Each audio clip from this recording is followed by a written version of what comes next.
Lilinis pala natin guys ngayon yung ating tilapia.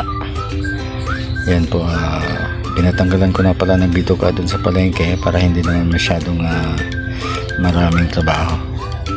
Ayan yung alaga natin pusan din sa gilid, talaga nag-aabang sa mano natin na bituka para sa kanya, kaso kukunti na lang guys yung mga natitira.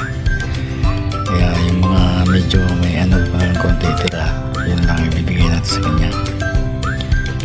Ayan guys, at saka hatiin muna natin sa dalawa yung ating